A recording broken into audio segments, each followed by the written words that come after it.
देखकर हर राम भक्त की आस्था पे चोट पहुंचाने का काम इस सरकार के माध्यम से किया गया है। अभी तक सरकार ने कोई ठोस जवाब नहीं दिया। हम नकारते हैं जो सरकार जो कार्रवाई कर रही है वो केवल लिपापोती। काशी मथुरा बद्रीनाथ तक पहुंच गए जी। बद्रीनाथ में बहुत बड़ा धाम घोटाला सामने आया है। आज देश का छात्र आज विचलित है।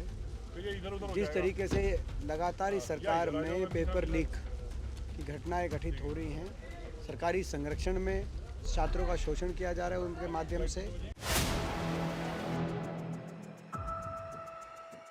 4 PM न्यूज़ नेटवर्क में आप सभी का स्वागत है। मैं हूं क्षितिज कांत।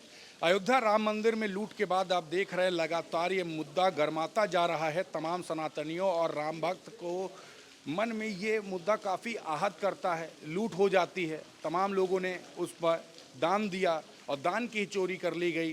जो जांच हुई उसमें कहीं ना कहीं सवाल खड़े हो रहे हैं कि जिनके नाम सामने आ रहे हैं उनको क्यों नहीं गिरफ्तार किया गया, क्यों नहीं सलाखों के पीछे हैं। जो कार्रवाई हुई उससे आहत हैं। और आज राजधानी लखनऊ में कांग्रेस कार्यालय में दीपेंद्र हुड्डा आते हैं और उन्होंने एक बड़ी प्रेस कॉन्फ्रेंस की है। हम बात करेंगे दीपेंद्र हुड्डा से और समझेंगे क्या कुछ उनको कहना है इस राम मंदिर में हुई लूट को लेकर। दीपेंद्र जी, राम मंदिर लूट पर आज आपने एक बड़ी प्रेस कॉन्फ्रेंस की है, क्या कहेंगे? तमाम राम भक्त भी जो वहाँ पे या जो महंत हैं वो कह रहे हैं आरएसएस से उनकी जान को बहुत खतरा है।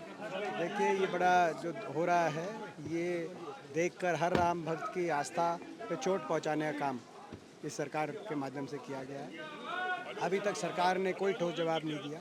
हम नकारते हैं जो सरकार जो कार्रवाई कर रही है वो केवल लिपापोती। सर, ये जो नारा दिया गया था अयोध्या तो झांकी है, काशी मथुरा बाकी है। अयोध्या में तो सर लूट हो गई, क्या काशी मथुरा की तैयारी कर रहे हैं? काशी मथुरा बद्रीनाथ तक पहुंच गए जी बद्रीनाथ में बहुत बड़ा धाम घोटाला सामने आया है। जी। तो मैं समझता हूँ ये जो मंदिरों में लूट जो मची है ये रुकनी चाहिए और किसी राजनीतिक दल संगठन से जुड़े हुए लोग इन ट्रस्टों में उनकी स्थान नहीं होना चाहिए। इन ट्रस्टों को साधु स्वदेश के साधु संतों को सौंप देना चाहिए। सर, एक मामला सर आखिरी सवाल है, रोहतक से ही सर उठा है। यूजीसी नेट की परीक्षा लीक होने की बात हो रही है नीट पेपर के बाद। इस मुद्दे को सर कैसे देख रहे हैं? देखिए, आज देश का छात्र आज विचलित है।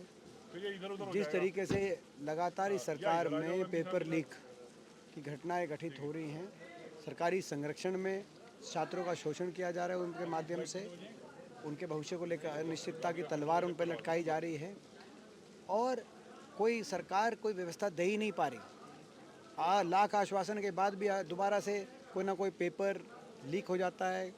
तो ये आज राहुल जी ने इस बातों को लेकर छात्रों की गूंज एक कार्यक्रम के माध्यम से छात्रों की आवाज़ बुलंद करी है और रोहतक में भी छात्रों की गूंज का वो बड़ा कार्यक्रम करवा रहे हैं। बहुत बहुत धन्यवाद। तो हमारे साथ यहाँ पे दीपेंद्र हुड्डा जी थे, हरियाणा से आए हुए हैं और आप देख रहे हैं लगातार ये जो माहौल बन रहा है राम मंदिर लूट को लेकर के, राम मंदिर में जो लूट हुई है उसको लेकर के जो माहौल बन रहा है उस पर तमाम सवाल हैं। आज एक बड़ी प्रेस वार्ता दीपेंद्र हुड्डा ने की है और खुलकर बोले हैं तमाम जो राम भक्त हैं उनके लिए भी, और साथ ही साथ एक जो नारा दिया गया था अयोध्या तो झांकी है, काशी मथुरा बाकी है, तो उस पर कहा कि बद्रीनाथ तक ये लोग पहुंच चुके हैं। लूट लगातार जारी है और रोहतक से एक मुद्दा उठता है यूजीसी नेट परीक्षा को लेकर के, पेपर लीक को लेकर, जिसमें फॉरेंसिक जांच की मांग की गई है और बताया जा रहा है कि ये पेपर पहले से ही लीक हो गया। नीट की परीक्षा लीक होने के बाद तो तमाम सवाल हैं जिस पर दीपेंद्र हुड्डा ने अपनी बात रखी है। इस रिपोर्ट पर आपकी क्या राय है कमेंट बॉक्स में लिखे और जुड़े रहे 4 PM न्यूज़ नेटवर्क के साथ। मैं हूं क्षितिज कांत, कैमरा पर्सन शुभम के साथ 4 PM न्यूज़ नेटवर्क के लिए धन्यवाद।